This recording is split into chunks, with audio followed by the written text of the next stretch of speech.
Sky that morning had the color of a bruise, not the clean gray of winter, not the honest blue of summer. Something darker, a deep purple bleeding from the horizon like flesh after a beating. Wind dragged dust across a broken fence. Crow perched on a dry water post. The wooden door hung half open. Inside, the floorboards creaked beneath the steps of a man pacing back and forth, slow, heavy, and afraid. A thick envelope, seal still unbroken. $300 more money than this house had seen in 2 long years. On the table, a dress lay pressed flat, clean. Unfamiliar, the fabric was still stiff. As if it had been sewn for someone else, someone about to step into a life that wasn't her own. Mother stood in the doorway. She did not speak. She did not cry. Some silences are silent because there is nothing left to say. And some silences are silent because saying anything would break everything apart. 6 hours north, a man in a long black coat, a gun worn smooth in its leather holster, and a 19-year-old girl about to be sold for the price of a season's wheat. The sky that morning looked wrong, not the clean gray of winter, not the honest blue of summer, something in between. Bruised purple at the edges, like flesh after a beating. Corlin Wade stood in the doorway of the only home she'd ever known, wearing a dress she didn't recognize, clean, pressed. The fabric felt wrong against her skin, too stiff, like wearing someone else's life. Her mother had laid it out on the bed before dawn, without saying a word, which meant everything. Because Lorelei Wade didn't waste silence. Cora was 19 years old. She'd learned to read silence the way other girls read books. Silence meant trouble was coming. Silence meant her father had made another bad decision. Silence meant she needed to make herself small and wait for the storm to pass. But this silence was different. This one had weight. She could hear her father moving around in the front room, the floorboards creaking under his boots. He was pacing. Only paced when he was scared. And Thomas Wade wasn't scared of much. Not drought. Not hunger. Not the slow collapse of everything they'd tried to build. Fear was for people who still had something to lose. They didn't. Homestead had been dying for 3 years. First the well ran low. Then the crops failed. Then the livestock started dropping, one by one, until all that was left were ghosts and debt. Her father had tried everything, borrowed from neighbors who could barely feed themselves, sold equipment they needed, worked himself half-taught to death on other people's land for wages that wouldn't cover a week's food. Nothing worked, and Cora had watched it all from the margins, cooking meals from nothing, mending clothes until the fabric surrendered, holding the house together while everything else collapsed. She told herself it was temporary. Things would turn around, or so she'd lied to herself. For 3 long years, Cora, her father's voice cut through the quiet, not loud but final. She stepped into the front room. Thomas stood near the window, backlit by that bruised sky, and for a moment she barely recognized him. He'd been a big man once, broad shoulders, strong hands, the kind of presence that filled a room. But hunger and failure had carved him down to something else. His shirt hung loose. His face was hollow. His eyes wouldn't meet hers. That's when she saw the other man. He stood in the corner like he'd grown there, arms crossed, tall, weathered, maybe 45. Hard to tell with men like that. The sun and wind had baked him into something permanent. He wore a long duster coat despite the heat. Black hat sat low, shadowing a face that didn't waste energy on expressions. A gun belt hung at his hip. Not for show. The leather was worn smooth in the right places. The holster positioned just so. This was a man who knew how to use it. This is her father said. Not this is my daughter. Not this is Coraline. This is her. Like livestock. The man looked at her the way you'd look at a horse you were thinking about buying. Assessing, calculating, deciding if she was worth the trouble. His eyes were gray, like winter sky, like old steel. She forced herself to stand still. She knows how to work? The man's voice was flat. No accent, no warmth. She's been running this house since she was 12, her father said. Too quickly. Cooks, splints, mends. Handles livestock. She's strong. She won't complain. Cora felt something cold slide down her spine. How old? 19. The man nodded slowly, like he was doing math in his head. Then he reached into his coat, pulled out an envelope, thick, sealed. He held it out. Her father took it. Just like that, no hesitation. Second thought. His hand shook as he opened it, and Cora watched his face change when he saw what was inside. Relief. Guilt, something that might have been shame if he'd had any left. $300. She knew, because she saw the bills. Crisp. New. More money than they'd seen in 2 years. Her father folded the envelope carefully, tucked it into his pocket. Then he looked at her, and for just a second she thought he might say something. Apologize, explain. Tell her he didn't have a choice, but he didn't. He just turned away. Get your things, the man said. Cora didn't move. She looked past him toward the kitchen where her mother stood frozen in the doorway. Lorelei Wade had been beautiful once. People said Cora had her eyes, her cheekbones, her stubborn mouth. Beauty didn't survive this kind of life. Her mother looked old now, worn down to bones and silence. The Navajo blood in her veins showed in the high cheekbones, the dark eyes, but the light behind those eyes had gone out years ago. Mama? One word. A question she already knew the answer to. Her mother's lips moved, but no sound came out. Then she turned and disappeared into the kitchen. And Cora understood there would be no rescue, no last-minute intervention. No one was going to stop this. Your things? The man repeated. Not unkind, just factual. She walked to her room on legs that didn't feel like her own. Everything she owned fit into a canvas bag her grandmother had made. 2 dresses, an extra pair of boots that didn't fit right, brush with half its bristles missing. A book she'd read so many times the pages were soft as cloth. She stood there, holding the bag, looking at the room she'd slept in for 19 years. 4 walls, a narrow bed, a window that faced east so she could watch the sunrise. It had never been much, but it had been hers. She turned and walked out. Didn't look back. The man had a wagon waiting outside. Sturdy, built for distance, hitched to 2 horses that looked better fed than anyone in her family. He took her bag without asking, tossed it in the back, then nodded toward the bench seat. 6 hours north. We stop once. Cora climbed up. Her father stood on the porch, one hand shoved in his pocket. Where the money was, he opened his mouth, like he wanted to say something, but the man was already snapping the reins, and the wagon lurched forward. Cora looked straight ahead. She didn't wave. She didn't cry. She just watched the road unspool in front of her, and told herself the same thing she'd been telling herself since she was old enough to understand how the world worked. I will survive this, whatever this was. As they rode in silence for the first hour, the land around them shifted gradually. From the flat, exhausted fields she knew to something wilder, less touched. The road cut through low hills covered in scrubgrass and scattered pines. The sky overhead stayed that strange, bruised color, like it couldn't decide whether to storm or clear. The man didn't speak. He drove with a kind of focus that didn't leave room for conversation. Eyes on the road, hands steady. Cora sat beside him, back straight, hands folded in her lap, trying to look like she wasn't terrified. She'd never been more than 10 miles from home. Everything she saw now was foreign. The shapes of the hills, the way the trees clustered, the quality of the light. It felt like crossing into another country. Except there were no borders, no warnings. Just distance. You got questions, the man said suddenly. Ask them now. She glanced at him, startled. About what? The work, the ranch, what I expect. Cora considered that. 100 questions crowded her throat, but she picked the one that mattered most. What do I call you? He looked at her then, really looked, and something flickered behind those flat gray eyes. Flint, he said. Flint Carson, Mr. Carson. Just Flint. She nodded. And you bought me to do what exactly? His jaw tightened. Just barely. I didn't buy you. No. I paid your father for a labor contract. 7 years. Room and board provided. Fair wages at the end of each year. You're free to leave any time you want. After I work off the debt, that's the contract. So I'm not free to leave. Not if you want to honor the agreement. Cora laughed. Sharp and bitter. Honor. That's a funny word coming from a man who just bought a 19-year-old girl from her father. Flint's hands tightened on the reins. I gave your father a choice. He took it. Same as you're taking this ride. I didn't have a choice. You always have a choice, do I? She turned to face him full on. What happens if I jump off this wagon right now? Into those hills? What then? Flint was quiet for a long moment. Then I'd let you go, he said finally. She stared at him. You're lying. I don't lie. Everyone lies. Not to you. Not about this. Cora searched his face, looking for the crack, the tell, the thing that would prove he was just like every other man who'd ever made her a promise. She didn't find it, which scared her more than anything else so far.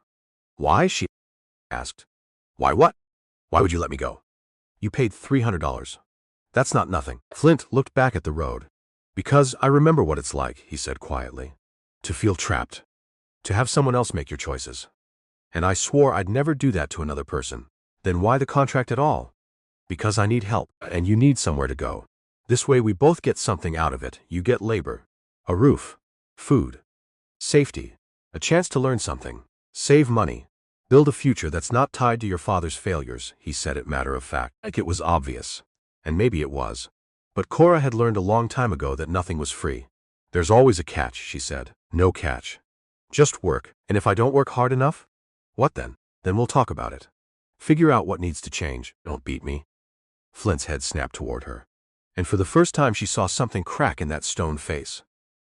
Real anger. I have never, he said, voice low and dangerous, raised a hand to a woman in my life, and I'm not about to start now. You understand me?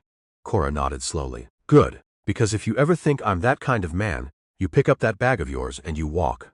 No questions asked, no debt owed. You hear me? I hear you. Anger faded. His face settled back into neutral. They rode in silence for another mile. My mother, Cora said finally. Did she say anything to you when you came to the house? Flint shook his head. She just looked at me. For a long time. She was trying to decide something. Decide what? If I was the kind of man who'd keep you safe. Cora's throat tightened. And what did you tell her? I didn't tell her anything. I just stood there. And let her look. She didn't stop it. The sale? No. Do you know why? Flint glanced at her. You want my guess? Yes. Because she thought this was the best option you had. And sometimes the best option still feels like hell. Cora turned away, looked out at the passing landscape. Her mother had laid out that dress, without saying a word, because words would have broken her, and Lorelei Wade had been broken enough. Tell me about the ranch, Cora said, changing the subject before the tears could come. Flint shifted in the seat. It's big. Too big for two people to run properly. I need help. Two people. Me and my son. Beck. He's 17. Cora's stomach dropped. You have a son? I do. And a wife? Had one. She died 3 years ago, the way he said it. Flat. Final, like a door slamming shut. I'm sorry, don't be. You didn't kill her. Cora didn't know what to say to that. Beck, Flint continued. He's a good kid. Quiet, works hard. But he's been struggling since his mother passed. Doesn't talk much. Keeps to himself. And you think I can help with that? I think having another person around might remind him what normal looks like.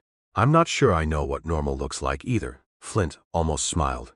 Almost. Then maybe you can figure it out together. They stopped once. Like he'd promised, a trading post that looked like it had been standing since before roads were paved. Weathered wood, tin roof, a porch that sagged in the middle. Flint bought supplies, flour, salt, coffee, ammunition. Cora waited outside. An old woman sat on the porch, walking slowly, eyes sharp despite her age. Where you headed, girl? She asked. North. Carson Ranch. The woman's expression shifted, not quite pity, but close. That's hard country. I'm used to hard. Not like that you're not. Cora wanted to ask what she meant. Flint was already coming back out. Loading supplies into the wagon ready? He asked. She nodded, and they rode on. The afternoon stretched long. Hot despite the threatening sky. Cora's back ached from sitting. Her throat was dry, but she didn't complain. Watched the land change. She watched the distance grow between her and everything she'd known, and wondered if she'd ever see home again. Not that it had been much of a home, but it had been familiar.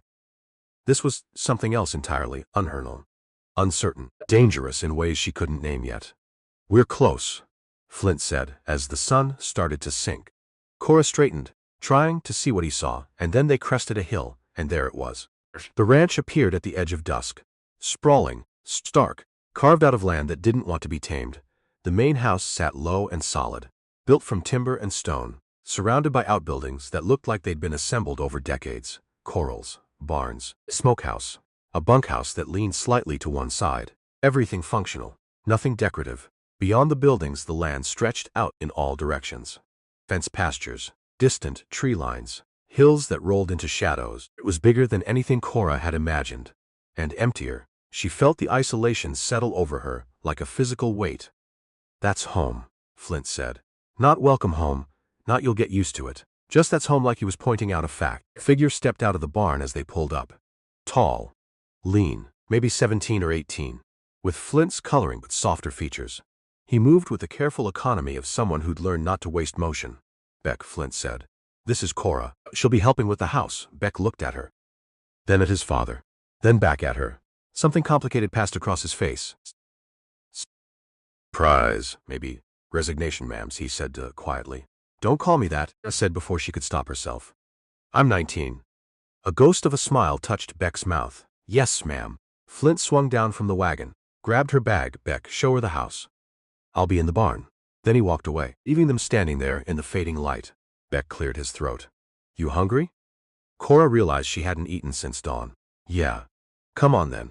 The house was worse than she'd expected. Not structurally. The bones were good, Solid walls, tight windows. It had the feel of a place that had stopped being cared for. Dust on every surface. Dishes piled in the sink. Laundry scattered across chairs. The air smelled stale, closed in. Like no one had opened a window in months, Beck saw her looking. Had the grace to look embarrassed. "It's been just me and him for 3 years," he said. "We're not. We don't." "It's fine," Cora said, though it wasn't. He showed her the kitchen. Small, functional. Equipped with a wood stove that looked like it needed cleaning. The pantry was better stocked than she'd expected. But everything was shoved in without order. Cans stacked haphazardly. Flour sacks leaking. "Your room's upstairs," Beck said. First door on the left. She followed him up narrow stairs that creaked under their weight. The room was small. Bed, dresser, washstand. Single window overlooking the pastures. Clean sheets, at least temporary otherwise. "Bathroom's down the hall," Beck said. "We got running water." "That's something." Cora set her bag on the bed. Beck's face closed down, the same way his father's had. 3 years. "Little more?" "What happened?" She was chasing down cattle rustlers, fell from her horse, broke her neck, the way he said it, mechanical. Like he'd told the story too many times. "I'm sorry, yeah. Me too." He shifted his weight, uncomfortable. "Look, I don't know what he told you, but he's not. He doesn't talk much, and he expects the work done right. He's fair. Mostly? Just don't cross him." Cora thought about the envelope. The money. The way her father had taken it without hesitation. "I don't plan to." Beck nodded. "I'll let you settle in. Come down when you're ready. I'll make something to eat." He left, closing the door behind him. Cora stood alone in the small room, listening to the house settle around her. Outside, the last light was draining from the sky, and she could hear the wind picking up, rattling something loose in the barn. She unpacked her bag slowly. 2 dresses hung in the narrow closet. Boots lined up beneath. The book placed on the dresser like a small act of defiance. Then she sat on the edge of the bed and let herself feel it. The weight of what had just happened. The reality of where she was. The understanding that there was no going back. She'd survived 19 years of her father's failures and her mother's silence. She'd survived hunger and disappointment and the slow death of hope. She could survive this too. She had to. Because the alternative, giving up, letting this place crush her, wasn't an option. Cora stood, smoothed her dress, and went downstairs. Beck had managed to scramble some eggs, fry some bread. It wasn't much, but it was hot. And Cora ate without talking. He sat across from her, picking at his own plate. "You from around here?" he asked eventually. "South." "About 6 hours. That's a ways." "Yeah, you got family there?" "Parents." "Nobody else?" "They know you're here?" Cora looked at him. "They're the ones who sent me." Understanding flickered in his eyes, followed by something that might have been sympathy. "Right. Sorry." "Don't be." They finished eating in silence. Cora stood, started gathering plates. But Beck stopped her. "You don't have to do that tonight. I'm going to be doing it every night. Might as well start now." She washed the dishes in hot water pumped from the stove, scrubbing away the grime. Finding a rhythm in the simple work, behind her Beck lingered awkwardly. "He really doesn't talk much," he said again, like he needed her to understand. "It's not personal. I'm not here to talk. What are you here for?" Cora dried her hands on a rag, turned to face him, to work. "Same as you. It's not the same. Why not?" Beck opened his mouth, then closed it. He looked young suddenly. Younger than 17. Struggling with something he didn't have words for, just. "It's different. That's all." Flint's boots sounded on the porch, heavy and deliberate. The door opened, and he stepped inside, bringing the smell of horses and hay with him. He looked at the clean kitchen, the washed dishes, then at Cora. "You settled?" "Yes, sir. Work starts at dawn. Breakfast at 5:30. I expect it ready. It will be." He nodded once, then headed for the stairs. "Beck, check the north fence in the morning. Something's been testing it." "Yes, sir." And then he was gone. Footsteps receding upstairs. Cora exhaled slowly. "See?" Beck said quietly. "Not much of a talker. That's fine." "Neither am I." She hung up the rag, turned to go upstairs, then stopped. "Beck? Yeah? Thank you. For the food," he smiled. "Small and genuine. Welcome."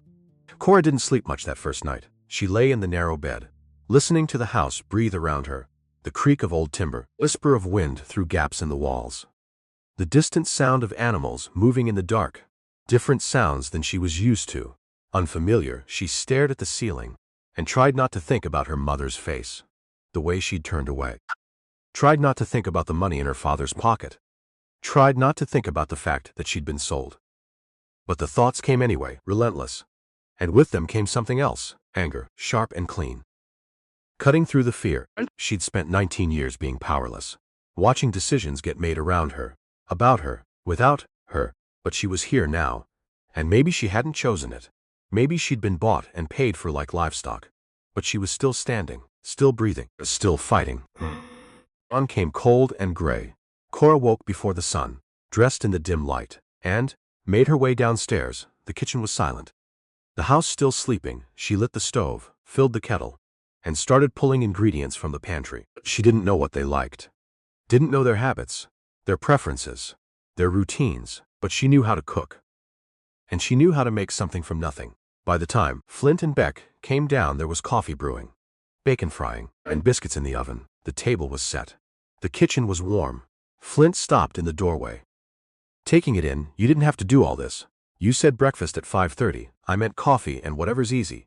This is easy. He looked at her for a long moment, and she couldn't read his expressions. Then he sat down and Beck followed. They ate without talking.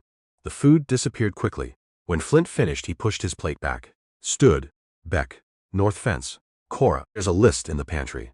Everything that needs doing around the house. Start wherever you want. But it all is done. Yes, sir. He grabbed his hat. Headed for the door, paused. Biscuits were good. And then he was gone. Grinned at her. That's high praise.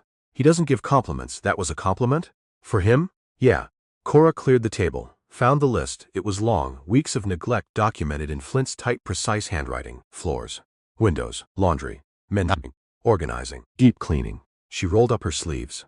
You need help, Beck asked. You've got your own work, I know. But I've got this. He hesitated, then nodded. All right. Shout if you need anything. And then she was alone. Cora started with the kitchen, 'cause it was the heart of the house. She scrubbed every surface, reorganized the pantry, washed every dish and pot and pan. It took hours.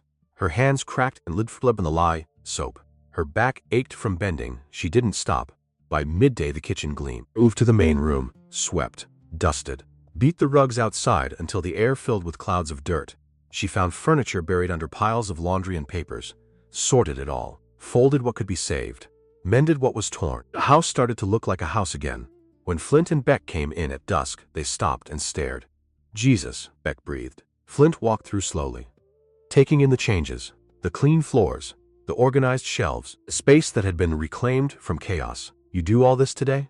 Cora was elbow deep in dishwater, her hair falling out of its tie, her dress soaked with sweat, most of it. I'll finish tomorrow. You didn't have to. Yes, I did. He looked at her, really looked. And for the first time she saw something shift in his expression. Not gratitude exactly, but acknowledgement. All right then. That night she made stew.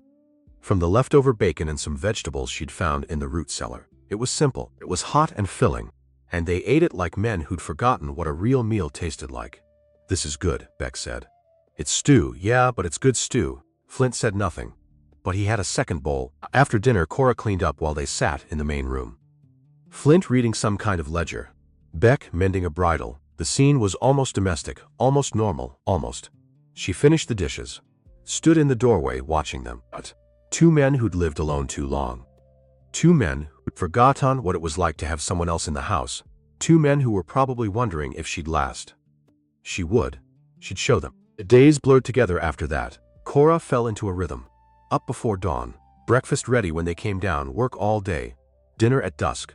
Collapse into bed exhausted, every muscle ached. Her hands were a mess of cuts and calluses. The house transformed around her. Floors that hadn't been properly cleaned in 3 years started to shine. Windows cleared. Rooms that had been storage dumps became functional again. She found things that had been lost. Tools, books, photograph of a woman who must have been Flint's wife. She left the photograph on his dresser without saying anything. He never mentioned it. But it stayed there. Beck warmed to her quickly. He was easy to read. Easy to talk to when he wanted to be. He told her about the ranch, about the work, about the land. He asked her questions about where she'd come from. And she answered the ones that didn't hurt too much. Flint remained distant. He watched her work with the same assessing gaze he'd used that first day. Measuring, calculating. He gave orders and expected them followed. He didn't waste words, but he wasn't cruel. He paid attention. Noticed when she needed something. Made sure supplies were stocked. Fixed things that made her work harder. He just didn't talk. Cora was fine with that. She wasn't here to make friends. She was here to work, to survive. to prove she was worth more than $300. Every day she woke up and chose to stay. Every day she worked until her body screamed. Every day she reminded herself that this was temporary. 7 years. Then she'd be free. 7 years felt like forever. But she'd survived 19 years of her father's failures. She could survive 7 years of this. The work became familiar. Almost comfortable. She learned the rhythms of the ranch. When to have meals ready. When to stay out of the way. When her presence was needed. She learned Beck's moods. When he wanted to talk. When he needed silence. She learned Flint's patterns. The way he moved through the day. The small tells that indicated his thoughts. And, slowly, so slowly she almost didn't notice, the ranch became less foreign, the isolation less oppressive, the routine less suffocating. She wouldn't call it home, not yet. It was becoming something other than a prison. One morning, she woke to find the first real supplies she hadn't requested. A new brush. Proper soap that didn't strip her skin. A bolt of fabric, nothing extravagant. But thoughtful. She found Flint in the barn. She said. For the supplies. He didn't look up from the bridle he was mending. You're working harder than I expected. Seemed fair, it's more than fair. Don't read too much into it. You needed things. I got them. There was something in his voice. Something almost embarrassed, like kindness didn't come naturally. But he was trying anyway. Cora smiled. Well, thank you anyway. She turned to leave. Cora, she stopped. You're doing good work here. Just so you know. It was the most direct praise he'd given. And it shouldn't have mattered as much as it did. But it did. Thank you, she said again. And meant it. That night, at dinner, Beck noticed the change. You two actually talking now? He asked. We talk, Flint said. You give orders. She follows them. That's not talking. What else is there?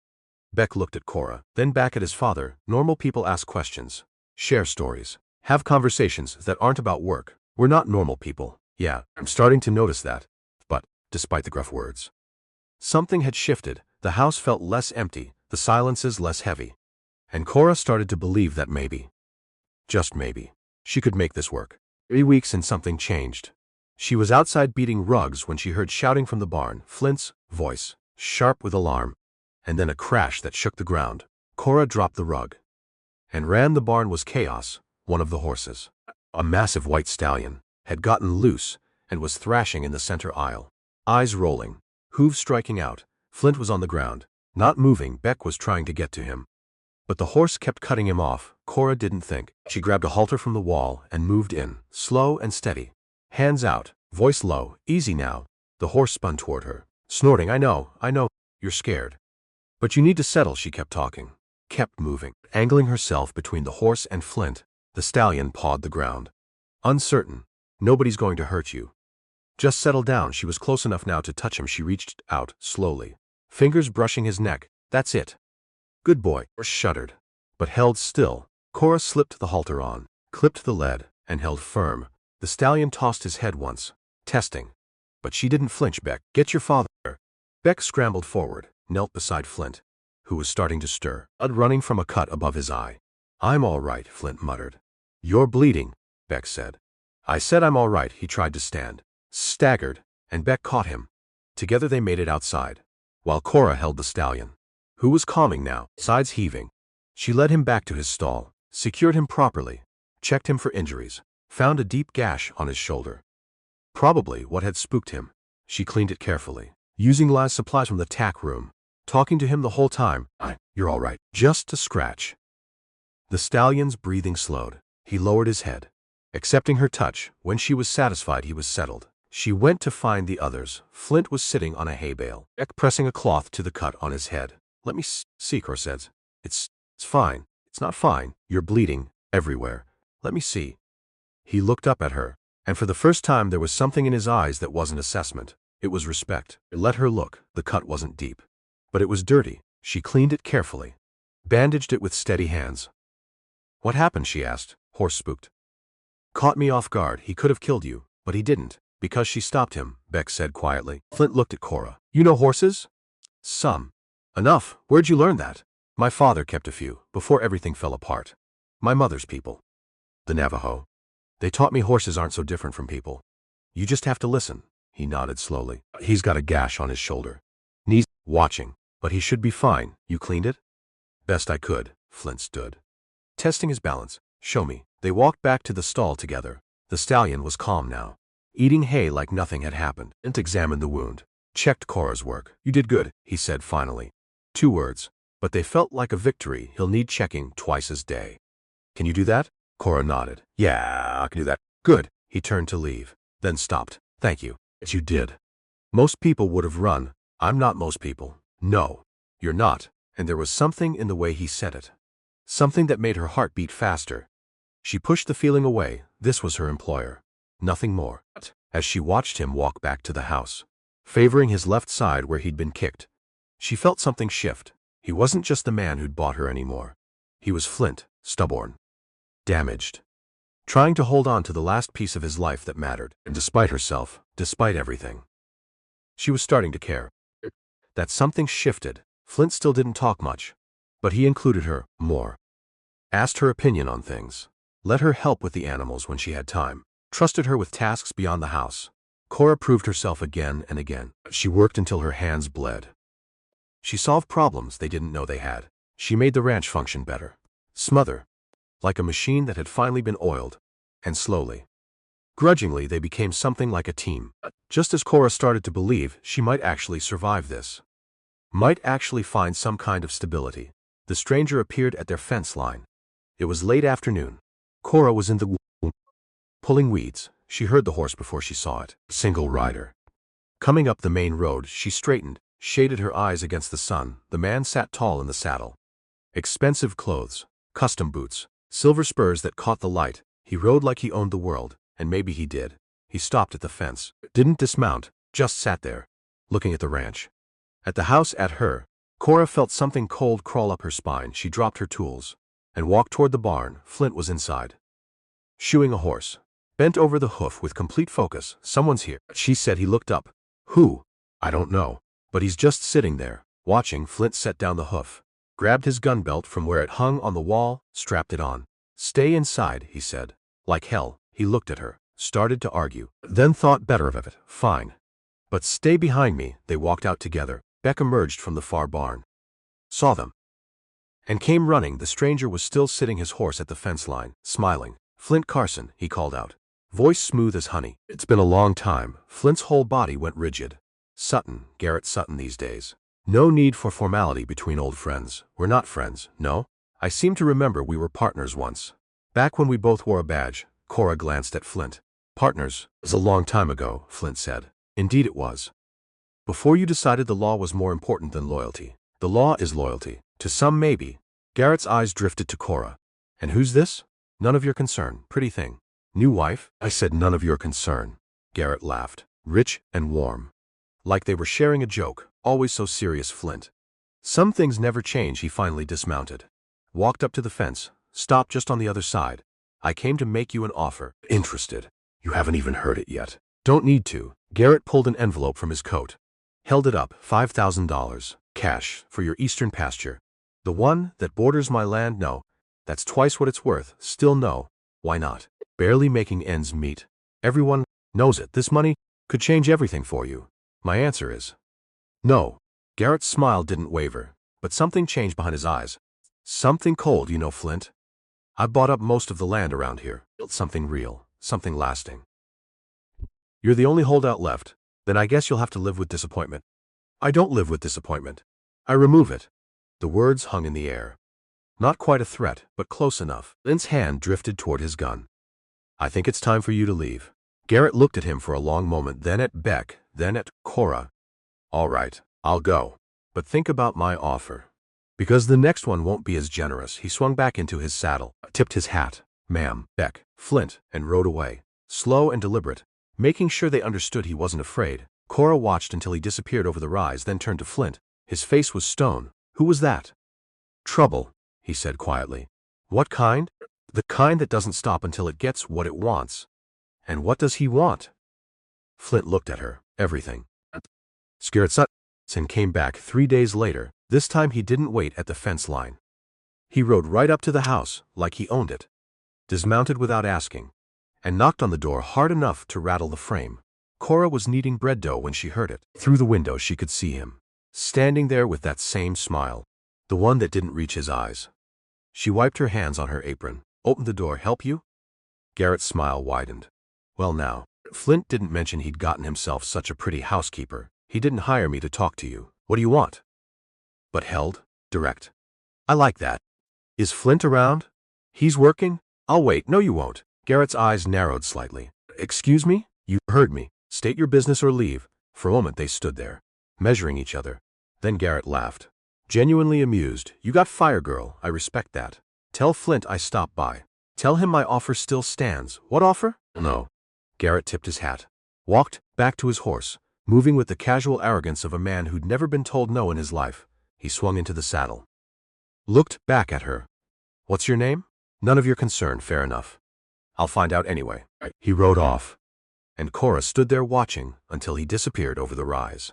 Then she went to find Flint. He was in the north pasture with Beck, repairing fence posts that had rotted through. When he saw her coming, he straightened, and something in her expression made him set down his tools. What happened? Man came to the house. Sus, said his offer still stands. Wouldn't say what offer. Flint's jaw tightened. Sutton. That's what I figured. Beck looked between them. What'd you tell him? To leave, and he did. Eventually, Flint pulled off his gloves, slapping them against his thigh. He say anything else? Asked my name. I didn't give it to him. Good, what's this about? Cora asked. Flint was quiet for a long moment, staring out at the land like it might give him answers. Garrett owns the property east of here. Been trying to buy me out for 2 years. Says he wants to expand. Consolidate. Build something bigger. And you said no. I said no, so he's pushing. That's what men like Garrett do. They push until something breaks. Cora crossed her arms. What happens if he keeps coming around? He will keep coming around. Question is what he's willing to do about it. Beck kicked at a fence post. You should talk to the sheriff. Sheriff's in Garrett's pocket. Has been since before you were born. Then what do? We keep our heads down. And our fence is strong. It wasn't much of a plan, but Cora could see it was the only one Flint had. She nodded and headed back to the house, feeling Garrett's eyes on her even though he was long gone. That night at dinner the tension was thick enough to cut. Flint ate in silence, his mind clearly elsewhere. Beck tried to make conversation, gave up halfway through, cleared the plates, started washing them, watching the two men through the reflection in the window. We need more hands, Beck said finally. Can't afford them. Can't afford not to either. Not if Garrett's making moves. I said no. I know what you said, but enough. Flint stood and walked out, letting the door slam behind him. Beck slumped in his chair, frustrated. He's stubborn. I noticed, Cora said. Garrett's dangerous. More dangerous than he's letting on. How dangerous? Beck hesitated. I'll tell you. But you're not going to like it. Beck leaned forward, elbows on the table. 2 years ago there was another rancher. Man named Hollis had land Garrett wanted. Hollis refused to sell. Said it had been in his family 3 generations. He paused. 6 months later his barn burned down. Lost half his herd. Sheriff called it an accident. Was it? What do you think? Cora dried her hands slowly. What happened to Hollis? Sold to Garrett a month later. Took whatever price was offered and moved east. Haven't heard from him since. She looked out the window to where Flint stood by the corral, alone in the dark. Your father know this? Of course he knows. He just thinks he can outlast it, can he? Beck met her eyes. I don't know. Cora went upstairs to her room, sat on the edge of the bed. She'd come here expecting hard work, expecting isolation, expecting to be treated like property. What she hadn't expected was to care about the house, about the work, about the 2 stubborn men trying to hold on to something everyone else had given up on. But she should have kept her distance, should have done her job and nothing more. But it was too late for that now. The next morning she woke to find Flint already gone, and Beck feeding the horses. She made breakfast, set it out. Neither of them showed up to eat it. She wrapped it in cloth and carried it out to the barn. Flint was shoeing a horse, bent over the hoof with complete focus. Sweat ran down his face despite the morning cold. You need to eat, Cora said. Later. Now. I looked up. Annoyed, I said later, and I said now. You're no good to anyone if you collapse. They stared at each other. Then Flint straightened, set down the hoof, and took the wrapped biscuits from her hand. He ate standing up, methodical and joyless. Beck told me about Hollis, Cora said. Flint stopped chewing. Did he? Is it true? Beck talks too much. That's not an answer. He finished the biscuit, handed her the cloth. Hollis made his choice. I'll make mine, and if Garrett doesn't give you a choice, there's always a choice. Not always a good one. Flint picked up the hoof again, dismissing her. Get back to the house. I'm sure there's work waiting. There always was, but Cora couldn't shake the conversation. She spent the day scrubbing floors and mending clothes and thinking about Garrett's smile, about burned barns, about choices that weren't really choices at all. She'd lived that life already. She wasn't going back. A week passed without incident, then another. Started to think maybe Garrett had moved on. Found easier prey.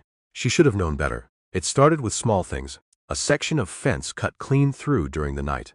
3 chickens missing from the coop. A water trough overturned, draining into the dirt. Nothing catastrophic, nothing they couldn't fix. But the message was clear. Flint didn't say anything. Just fixed each problem as it arose. And kept working. But Cora saw the way his shoulders tensed, the way he checked the rifle by the door every morning. Beck was less subtle. "We should do something," he said one night. "Like what?" Flint asked. "Set a watch. Catch whoever's doing this, and then what?" "You going to shoot a man for cutting a fence?" "If I have to." "No, you won't." "Why not?" "Because I won't let you." Beck slammed his fist on the table. "So we just sit here and take it? We keep our heads. We don't give him a reason. He doesn't need a reason." And stood, his chair scraping back. "Enough. This is my land. My decision. You don't like it. There's the door." Beck stared at him, hurt and angry, then stormed out. Cora stayed in the kitchen, hands in the dishwater, pretending she hadn't heard. When Flint turned to leave, she spoke. "He's scared." Flint stopped. "I know. So are you? That obvious?" Only to someone looking, he came back to the table. Sat down heavily. He looked older suddenly.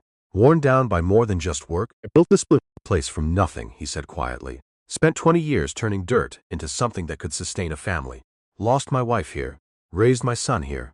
It's all I have, I know. Do you? Do you understand what it means to watch everything you've built get picked apart piece by piece?" Cora thought about her father's farm, the slow death of it, the way failure had eaten him from the inside. "Yeah, I do." Flint looked at her. Really looked. Saw something he hadn't before. "You're not what I expected. What did you expect?" "Someone weaker. People keep underestimating me. It's gotten boring." A ghost of a smile crossed his face. "I imagine it has." They sat there in silence for a moment. 2 people who'd been bought and sold by circumstances beyond their control. Trying to find solid ground. "What are you going to do?" Cora asked. "Keep working. Keep watching. Hope he gets bored and moves on, and if he doesn't, then I'll deal with it when I have to." It wasn't much of a plan, but it was honest. 2 days later, the real trouble started. Cora was in the garden, pulling weeds, when she heard the horses, 3 riders coming up the road, fast. And even from a distance, she could tell something was wrong. She dropped her tools and ran toward the barn. Flint and Beck were already moving to intercept. Flint with the rifle, Beck with a shotgun that looked too big for his hands. The riders pulled up short, Garrett in the middle. 2 men flanking him, hard-faced, armed. The kind of men who got paid to make problems disappear. "Flint," Garrett said pleasantly. "Good to see you. Get off my land." "Now that's not very neighborly. We're not neighbors. I told you I'm not selling." Garrett's smile thinned. "See, that's where we have a problem. Because I've been patient. I've been generous. I've given you every opportunity to do this the easy way. There is no easy way. The answer's no. You're making a mistake." "That's my right." One of Garrett's men shifted, hand drifting toward his gun. Beck raised the shotgun slightly, and Cora saw Flint's finger move to the trigger. "Easy," Garrett said, holding up a hand. "Nobody needs to do anything stupid, then leave," Flint said. Garrett looked past him, to the house, to the barn, to the land stretching out in all directions. His gaze landed on Cora, standing by the garden gate, and his expression changed. "That your girl? That's none of your concern, pretty thing. Be a shame if something happened to her." Flint's whole body went rigid. "You threatening her?" "I'm just saying, this is dangerous country. All kinds of accidents can happen. You touch her, I'll kill you myself." Garrett laughed. "There's the Flint Carson I remember. Wondered when he'd show up." He paused. "Last chance. Sell me that pasture. Or things get ugly. Get off my land, I'm going." "But Flint, this isn't over. Not by a long shot." He wheeled his horse around and rode off. His men following. They didn't hurry. They took their time, making sure everyone understood they weren't afraid. When they were out of sight, Flint lowered the rifle. His hands were shaking. "Inside," Flint said. "Both of you now." They went. Flint paced the kitchen like a caged animal, fury and fear radiating off him in waves. "I want you armed," he said to Beck. "All the time, gun in reach. Always, already am, and you," he turned to Cora, "go outside alone." "Huh? Not anymore. One of us is with you. Always. I'm not a child. I don't care.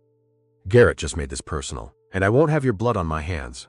It's not your job to protect me. The hell it isn't. You're here because of me. Makes it my job. Cora wanted to argue, but she saw something in his face that stopped her. Not just anger, fear. Real fear, all right, she said quietly. He nodded. Still breathing hard. Beck, check every fence, every lock, every window, to know exactly what we're working with. On it. And move the horses to the near pasture. I want them where we can see them. Beck left, and Cora was alone with Flint. He stood at the window, staring out at nothing. He's not going to stop, Cora said. Do? We prepare. We watch. We don't give him an opening, and if he makes one anyway? Flint turned to face her. Then we fight. The days that followed were tense, every sound suspect. Every shadow a potential threat. They worked in shifts, one person always watching. While the others handled the ranch, Flint barely slept. Beck jumped at every noise, and Cora found herself checking locks she'd already checked. Looking over her shoulder at empty fields. Nothing happened. That was almost worse. Waiting. The anticipation. The constant low-grade fear. It wore on them. Tempers frayed. Beck snapped at his father over nothing. Flint withdrew further into silence, and Cora found herself caught between them, trying to keep the house running, keep them fed, keep everything from falling apart. She was exhausted, not just physically, though her body ached from the extra work, but emotionally. Mentally. The kind of tired that settled into your bones. And refused to leave. She'd survived her father's failures. She could survive this too. She had to. One morning she woke to find the house empty. Both Flint and Beck gone.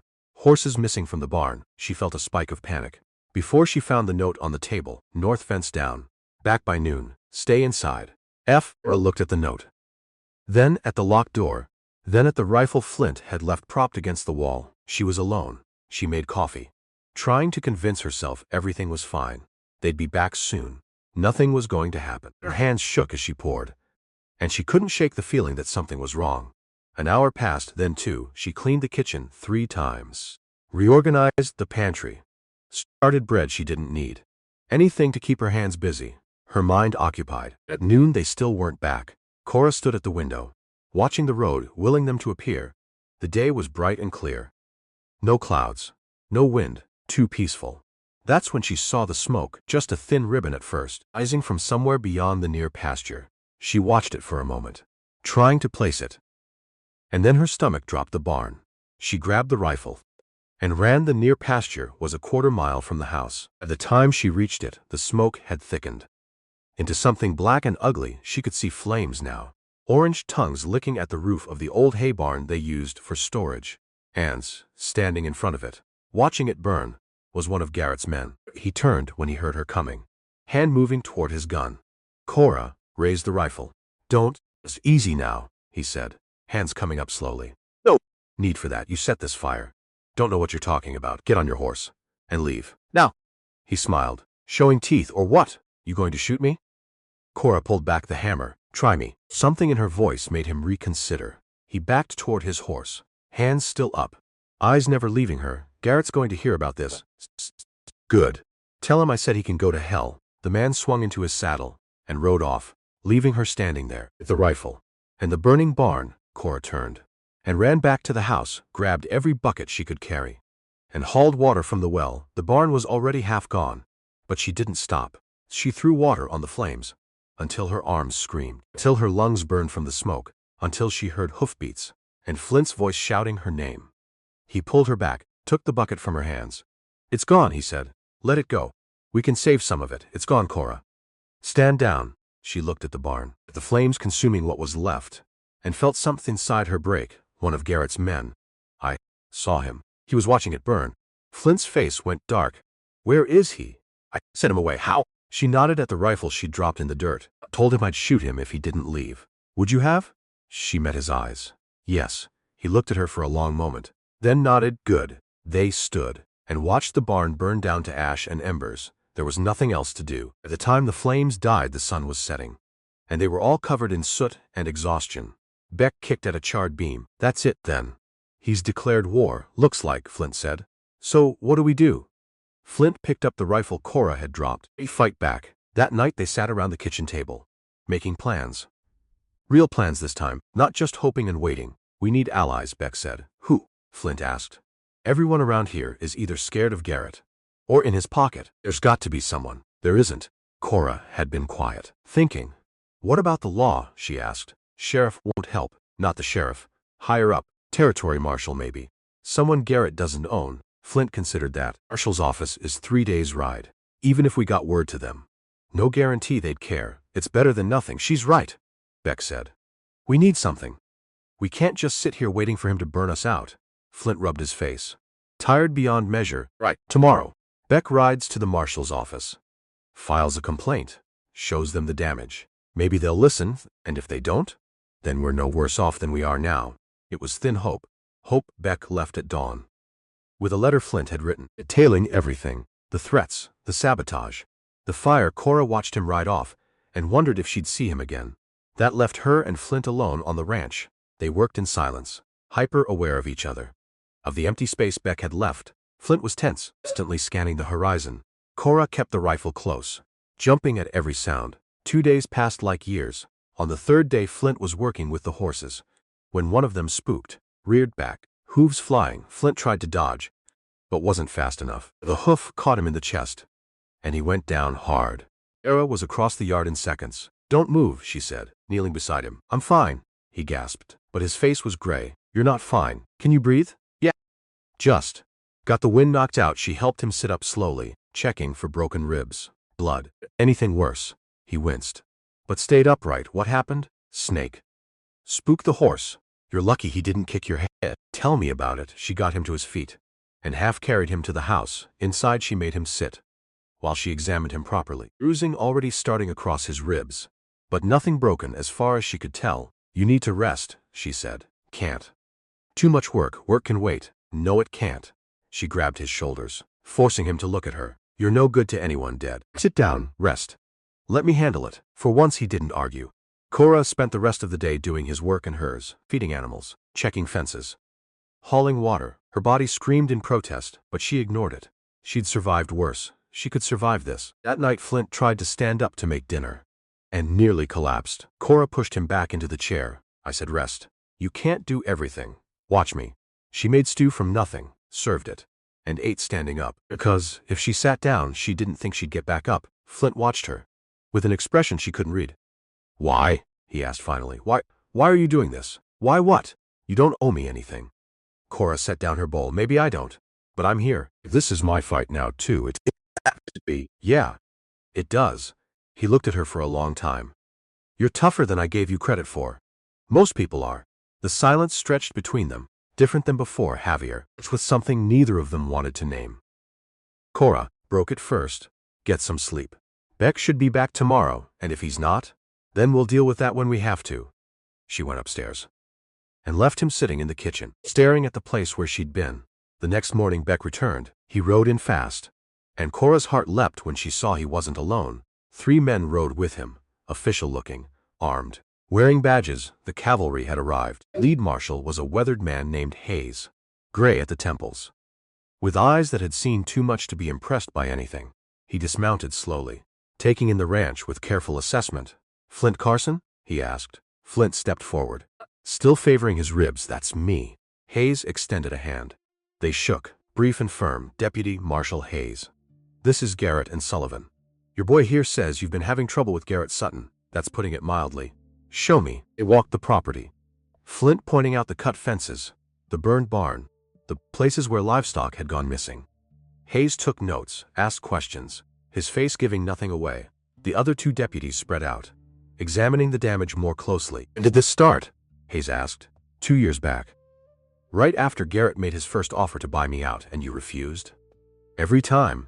Hayes stopped at the remains of the barn, nudging a charred beam with his boot. Son said, you witnessed one of Garrett's men setting us fire. I didn't, Flint said.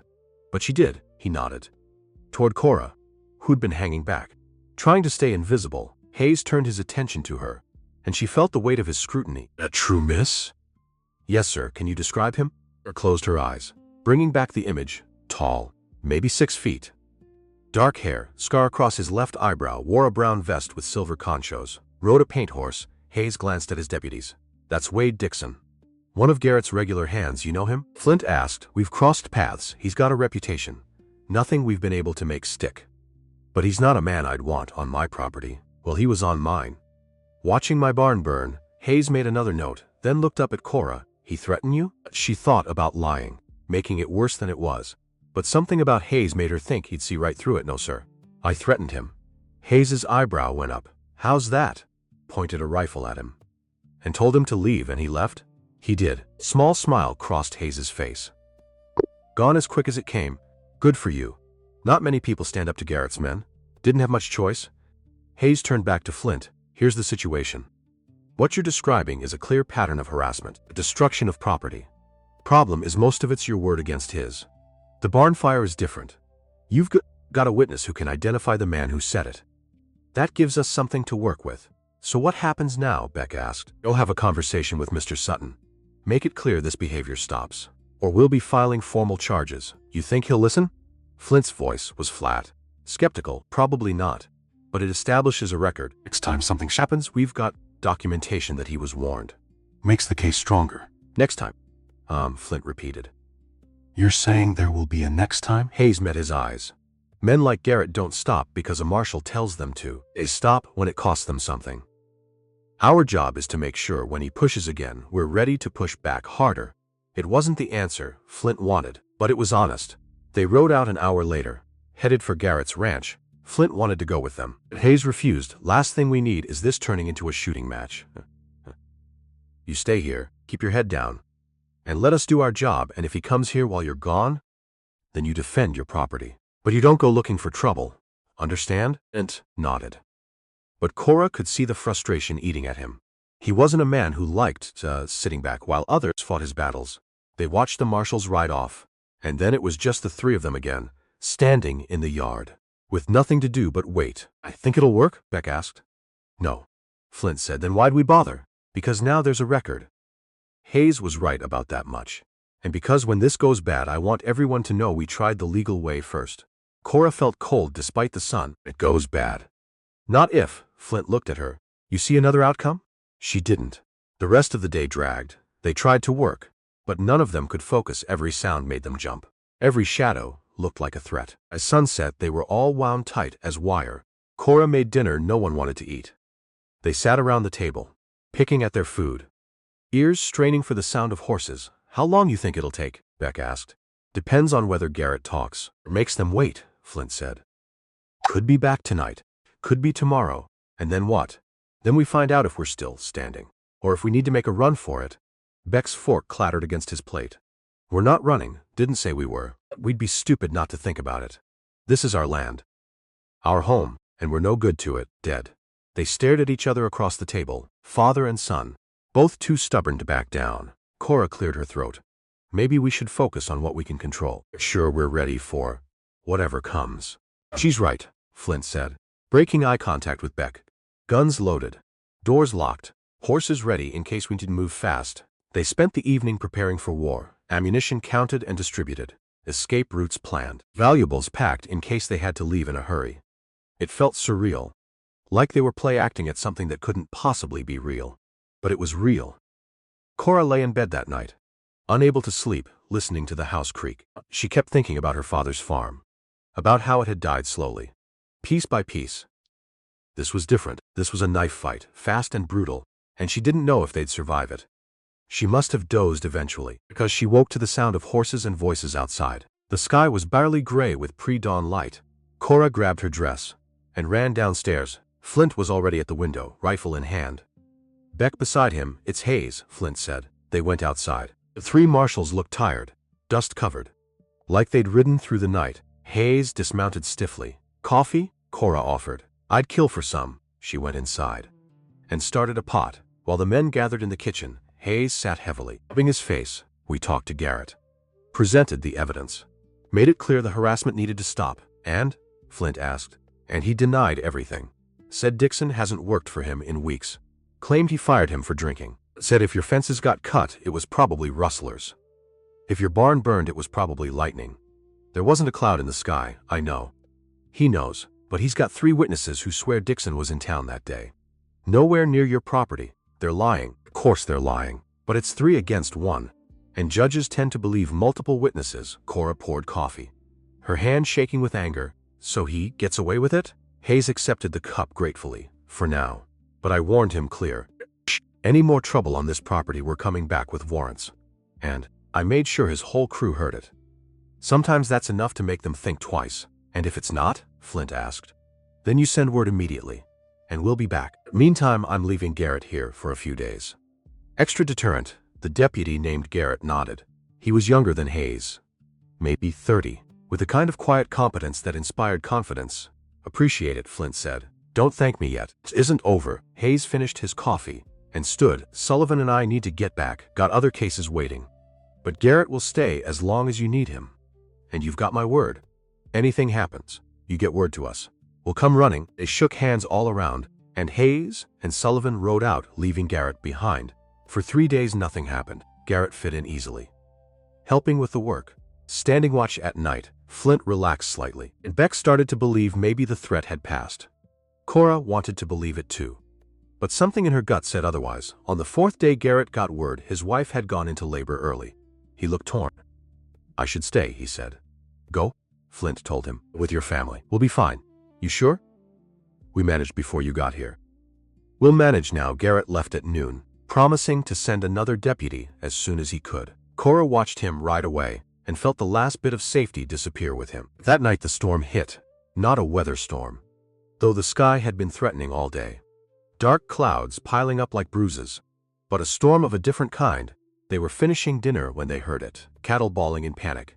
The sound of shots fired, men shouting. Flint was on his feet instantly, grabbing his rifle. Stay inside, he ordered. Like hell, Beck said. Grabbing the shotgun, they ran out together. Cora stood in the doorway, watching them disappear into the dark. She could see lights moving in the far pasture, hear the chaos growing. Then she heard something closer, footsteps on the porch. She spun around, just as the door burst open, and 2 men pushed inside. One of them was Dixon, the man from the barn. The other she didn't recognize. Well, Dixon said. The little girl with the rifle. Where's your gun now? It was upstairs. Stupid. She'd left it upstairs. What do you want? Just making sure you don't cause trouble.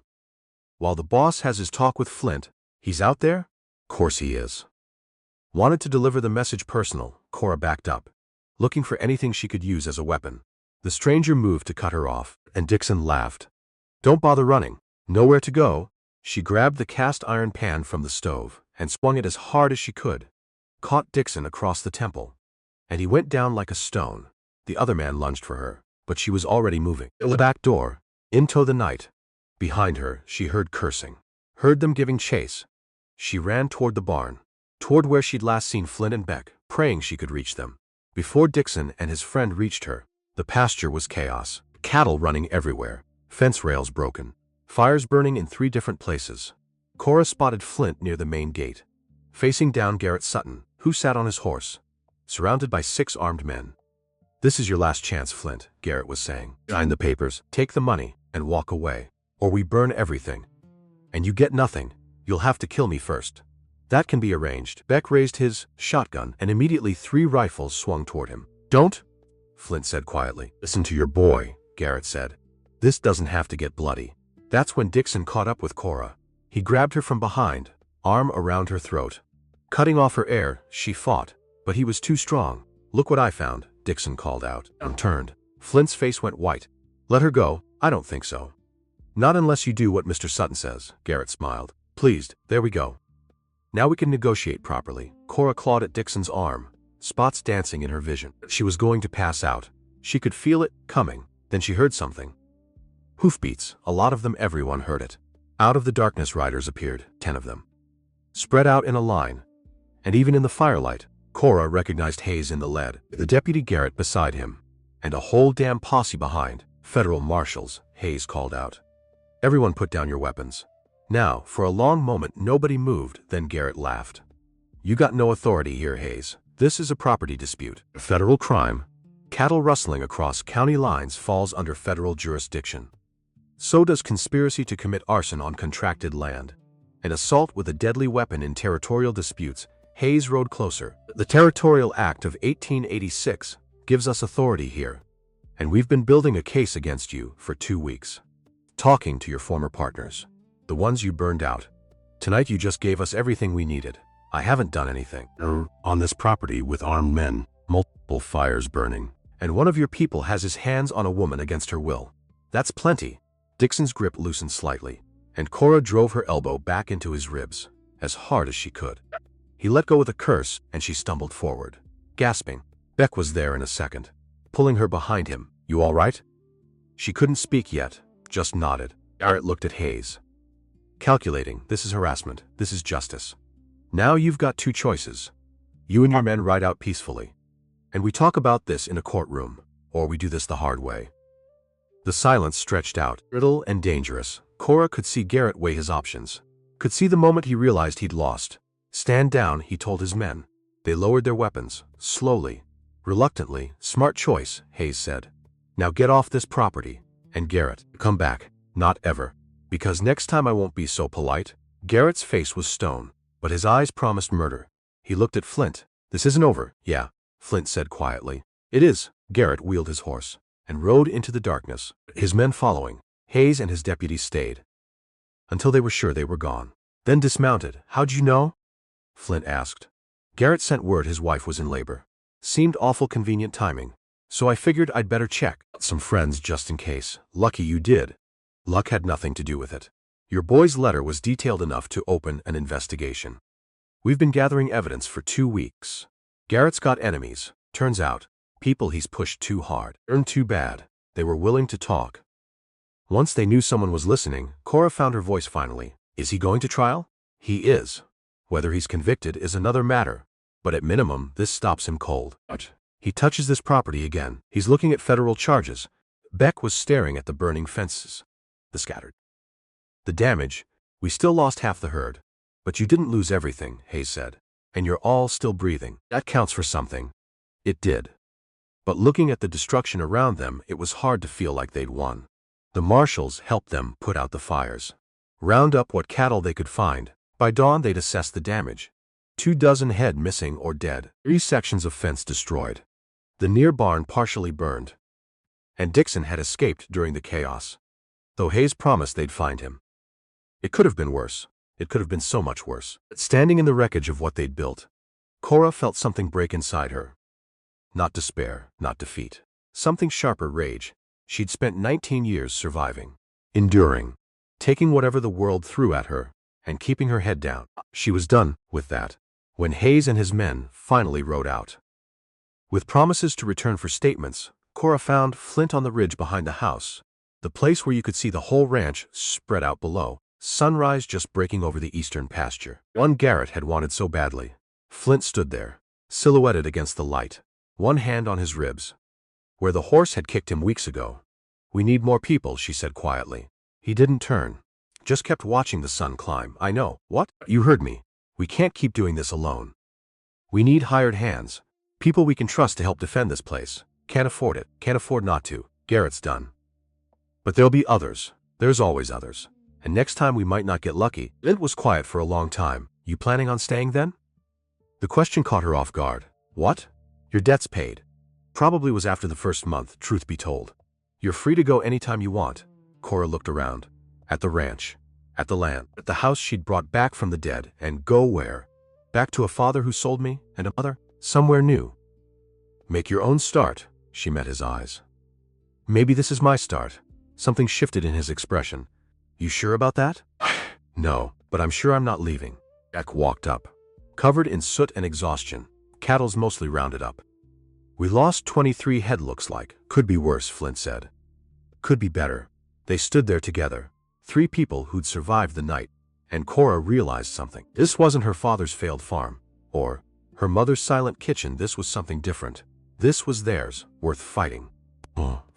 Worth defending. Worth building into something that could last. The next weeks were brutal. It worked from before dawn until after dark. Rebuilding what had been destroyed. Reinforcing what remained. Flint hired 2 hands from the next county over. Men who'd worked for him years back, and were willing to come back despite the trouble. It helped. Having extra hands. Extra eyes. Slowly the ranch came back together. Fences went up stronger than before. The barn got rebuilt. With materials that wouldn't burn so easily. They moved the cattle to pastures they could see from the house. They could be protected. And through it all, something changed between them. Flint talked more. Not a lot, he wasn't that kind of man. But enough. Hear stories about building the ranch. About his wife. about the years before everything got hard. Beck opened up too, asked Cora about her life before. Listened when she was willing to share. They became something like a family. Not perfect, not easy, but real. One evening, 2 months after the confrontation, Cora was in the garden, picking vegetables. Flint came and stood beside her. "Storm's coming," he said. "Looking at the sky, I see it. Should get inside." In a minute, he helped her gather the last of the tomatoes, their hands brushing occasionally in the basket. And they straightened. He didn't move away. "I owe you an apology," he said. "For what?" "For buying you like livestock. For thinking money could pay for a person. For everything that happened because I was too stubborn to ask for help any other way." Set down the basket. "You gave me a way out of something worse. I'm not saying it was right, but I'm not sorry I'm here still. You deserved better, maybe, but this is what I got, and I'm making it work." Thunder rumbled in the distance. "More than I deserved," Flint said quietly. "You and Beck both. This place would be gone if not for you. Then I guess we saved each other." He looked at her then. Really looked, and Cora saw something in his eyes she hadn't expected. Not gratitude, respect, something deeper, something that scared her. The storm broke overhead, rain sudden and hard, and they ran for the house, laughing despite themselves. Dripping wet, Cora grabbed towels while Flint built up the fire. Beck was out checking the stock. Wouldn't be back for hours. They were alone. "Coffee?" Cora offered. "Yeah." She made it while he dried off. Hyper-aware of him in a way she hadn't been before. When had that changed? When had he stopped being the man who'd bought her and become just a man? She handed him a cup, and their fingers touched. Neither of them moved. "Cora," he said. Don't what?" "Whatever you're thinking. Don't." "How do you know what I'm thinking?" "Because I can see it. And it's a bad idea." "Why?" "Because you're my employer. Because there's a power imbalance. Because people would say, I'm just trying to secure my position here. Are you?" "No. But they'd say it anyway." Flint set down his cup. "I don't care what people say." "You should." "Why?" "I've spent 2 years not caring what anyone thinks." "Why start now? Because this is different, is it?" She couldn't answer that. The truth was, somewhere, between the fear and the work and the fighting, something had changed. She'd stopped seeing him as the man who'd bought her, and started seeing him as Flint, stubborn, damaged, trying to hold on to the last piece of his life that mattered. And he was looking at her like she mattered too. "This is a mistake," she said, but she didn't move away. "Probably. We should be smart about this." "Since when have either of us been smart?" He reached out and touched her face, gentle, asking permission. She should have stepped back, should have said no, should have done 100 things other than what she did. But she was tired of should, tired of being careful, tired of surviving instead of living. So she kissed him, and the world didn't end. The storm raged outside, but inside everything was still. When Beck came back an hour later, soaked and shivering, he found them sitting at opposite ends of the kitchen table, carefully not looking at each other. If he noticed anything unusual, he didn't say. Just grabbed coffee and collapsed into a chair. "North pastures secure. Move the yearlings closer to the barn like you wanted." "Good," Flint said. Cora stood and busied herself with dinner, her hands unsteady. She could still feel the pressure of Flint's mouth on hers, the way he'd held her, like she was something precious, instead of something he'd paid for. It terrified her. Over the next few days they danced around each other, too polite, too careful. Beck noticed that much. "You two have a fight or something?" he asked Cora when they were alone in the barn. "No." "Why?" "Because it's weird. He's weird. You're weird. Whole thing's weird. We're fine." That's exactly what someone who's not fine would say. Cora threw a brush at him. "Mind your own business.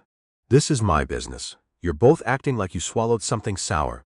He wasn't wrong. The ease they'd built over months had fractured into something awkward and uncertain. Cora hated it. Hated that one kiss had ruined the fragile balance they'd found. A week after the storm, Flint found her in the evening, sitting on the porch steps, watching the sun go down. He sat beside her without asking. "We need to talk," he said. "I know. It can't happen again." The words stung more than they should have. Agreed.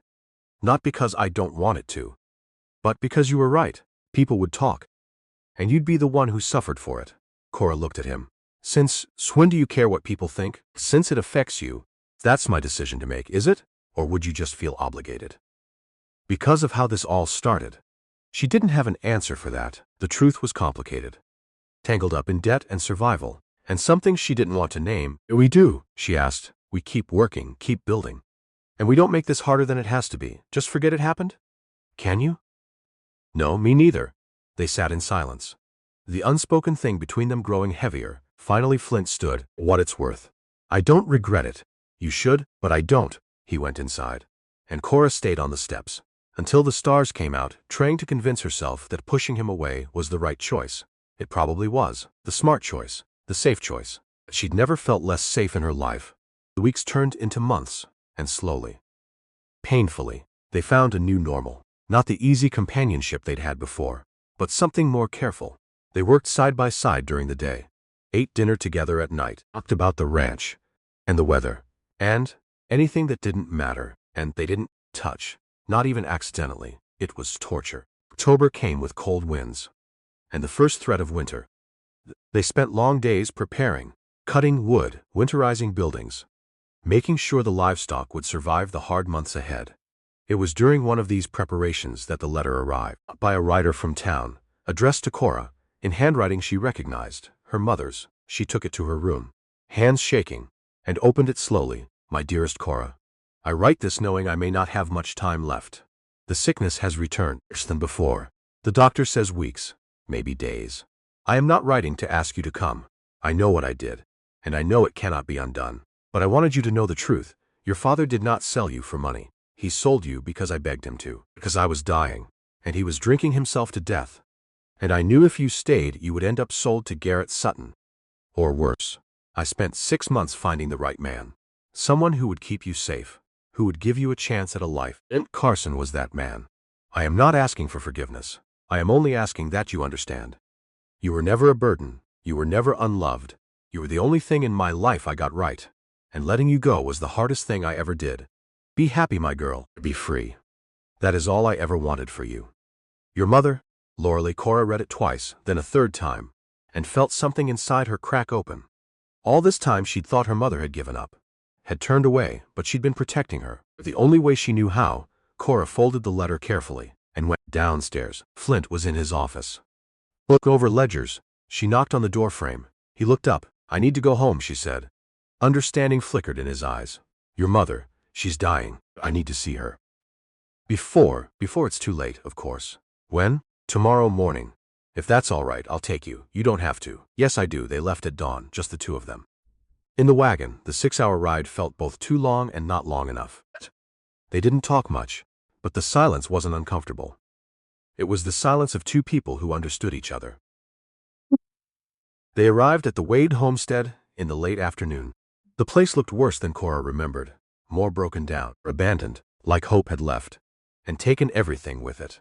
Her father's wagon was gone, which meant he was either dead or drunk somewhere else. Cora didn't care which. She climbed down and walked to the house. Flint stayed with the wagon, giving her space. Inside, the house was dim and cold, and her mother lay in the bed, small under the covers, like she'd been worn down to nothing. Mama. Lorelei's eyes opened, cloudy with pain. But when she saw Cora, they cleared. You came. Of course I came. Sat on the edge of the bed. Took her mother's hand. It felt like bird bones, fragile and hollow. I got your letter. I'm glad. Why didn't you tell me before? Because you would have stayed, and I couldn't let you do that. I would have taken care of you. I know. That's why I had to send you away. Lorelei coughed. A deep rattling sound. When it passed, she looked at Cora with clear eyes. Are you happy? Cora thought about the ranch, about Flint, about the life she'd built from nothing. I think I am. Yes, good. I did the right thing. You did, Flint. He treats you well? He does. And you love him? Cora opened her mouth to deny it, but the words wouldn't come because it was true. Somewhere along the way, between the fear and the fighting, the careful distance they'd been keeping, she'd fallen in love with him. I do, she said quietly. Lorelei smiled. He has kind eyes. For a hard man, he does. Don't waste time, Cora. Life is too short and too hard. If you love him, tell him. It's not that simple. It never is. But it's worth it. Her mother's eyes started to close. Stay with me, she whispered. As long as you need. Lorelei died 3 days later, peaceful in the end. With Cora holding her hand, they buried her in the small cemetery behind the house. Next to Cora's grandparents, Flint dug the grave himself and stood beside Cora. During the simple service, when it was over and the dirt was packed down, Cora stood there, looking at the fresh grave. She saved me, she said quietly. I know. All this time I thought she'd abandoned me, but she was protecting me. That's what mothers do. Cora turned to him. Did you know? You came to buy me. Did you know she was sick? Flint nodded, she told me. The first time I came to the house. Said she had 6 months at most. And she needed to know you'd be safe before she died. Why didn't you tell me? Because she asked me not to. Said you'd stay if you knew. And she couldn't let you watch her die. Cora felt tears start and didn't try to stop them. Flint pulled her close and let her cry until there was nothing left. They stayed one more night to settle what little affairs there were. Her father never came back, which was probably for the best. In the morning they headed home. And this time, when Cora thought about the ranch, she didn't think of it as Flint's place. She thought of it as home. The word felt right. When they arrived back, Beck was waiting on the porch. He took one look at Cora's face and knew. "I'm sorry," he said simply. "Thank you," inside. Everything was exactly as they'd left it, but somehow it felt different, warmer, more permanent. Cora went upstairs and unpacked her bag. She came back down. Flint was in the kitchen, making coffee. "We need to talk," she said. He turned. "All right. My mother told me not to waste time. That life is too short." She was right, so I'm not going to. She crossed the room and stood in front of him. "I love you." The words hung in the air, simple and terrifying. Flint set down the cup, his hands unsteady. "Cora, I know all the reasons this is complicated. I know how it started. I know what people will say. But I don't care anymore. I love you, and I'm tired of pretending I don't. You don't have to pretend. Then what do I have to do?" He reached out, cupped her face in his hands. "Just this. Just be here. Just let me love you back. You love me?" "Well, from the first month. Maybe before. I just didn't know how to say it. You could start now. I love you, Coraline Wade. Not because I bought you. Not because you saved this place. But because you're brave and stubborn. And more than I ever thought I'd get in this life." She kissed him. This time there was no hesitation, no fear, just certainty. When they broke apart, Beck was standing in the doorway, arms crossed, grinning. "About damn time," Flint laughed, and Cora felt something settle inside her. This was home. This was family. This was everything she'd ever wanted. Without knowing she wanted it, they were married a month later, in the front room of the ranch house, with Beck as witness. And the two hired hands standing in as seconds. No guests, no ceremony, just a judge from town. Asked the required questions and signed the papers. Without judgment, when it was done, Cora was no longer Cora Wade. She was Cora Carson. It felt strange, like wearing someone else's name. But when Flint slid a simple gold band on her finger, his mother's ring, he said, "Kept safe all these years," it felt right. In a way nothing else had. That night. That was now their room. Cora stared at the ceiling and tried to process how much her life had changed. 6 months ago she'd been sold like livestock. Now she was married, building a life she'd never imagined possible. "You all right?"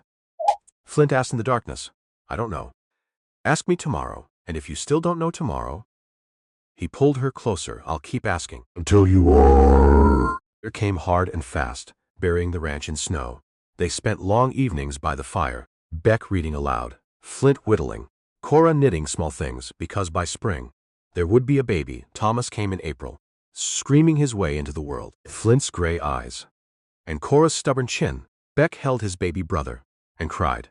"Didn't think I'd ever have family again," he said. "You always did," Flint told him. "Just took us a while to figure it out." The second year brought Beck a wife, Sarah Miller, the school teacher's daughter, with quick hands and a quicker smile. She looked at Beck and saw past the quiet, saw the good man underneath. They married that fall, built a small house on the eastern ridge. By the 3rd year, Sarah was pregnant too. Cora watched her belly grow, alongside her sister-in-laws, building life on land that had tried to kill them. The 4th year Beck's son was born, named William, after Sarah's father, and suddenly the ranch was loud, with children's voices and laughter. The 5th year, they bought Garrett's eastern pasture at auction, for half what he'd tried to force them to take. Justice. Slow, but sure. The years passed. Thomas grew strong, learning the land from his father. Anna was born 2 years later. Fierce and bright, the ranch expanded. They bought the eastern pasture at auction when Garrett's property was liquidated. Beck's family grew, 3 children racing across the yard. The 2 hired hands became permanent, part of the family. And Cora, against all odds, against everything that should have broken her, found herself happy 40 years later, when Cora was 59. And Flint was 85. Their son Thomas had grown into a man who ran the eastern pasture, hands as steady as his grandfather's. Their daughter Anna taught school in town, but came home every Sunday. And Beck's 3 children called them Grandma and Grandpa, racing across the same yard where Cora had once stood. terrified. 19. Wearing a dress that wasn't hers. On warm evenings, Cora would sit on the porch, and her grandchildren would gather at her feet. "Tell us the story, Grandma," they'd beg. And she would. Not the sanitized version, the real one. About being sold. About fear and fire. About making impossible choices. And living with their consequences. About finding love in the least likely place. And building a life from ashes. And her grandchildren would listen. Wide-eyed, unable to imagine their strong, fierce grandmother as anyone vulnerable or afraid, but Cora would remember the girl in the clean dress, climbing into a wagon, headed nowhere. Would remember the terror, and the determination, and the moment she decided that she would not break. Remember that survival was only the beginning. The real work was what came after. Building, growing, becoming. Choosing every day to be more than what the world tried to make you. On her last day, surrounded by family, house where she'd spent most of her life, Cora looked at Flint, old now, worn down by time, but still solid, and smiled. "No regrets," she said. "None. Not a single one, liar," she laughed. "The sound rough but genuine, all right. Maybe a few. I'd do it all again. Even the hard parts, especially the hard parts. They made me who I am." Flint took her hand, pressed it to his lips. "And who are you?" Cora looked around, at her children, her grandchildren, the life sprawling out, the choices she'd made. "So long ago, I'm free," she said simply. "I'm finally free," and she was, not because someone gave her freedom, but because she claimed it, day by day, choice by choice, until the girl sold for $300, became the woman no price could buy. The ranch still stands, 4 generations later, on the barn beam. Where the wood is oldest and darkest, you can still see it. 2 names, carved deep: Cora, Flint, a reminder that the strongest cages are built from fear, and the greatest freedom comes from one stubborn choice, then another, until you're free, and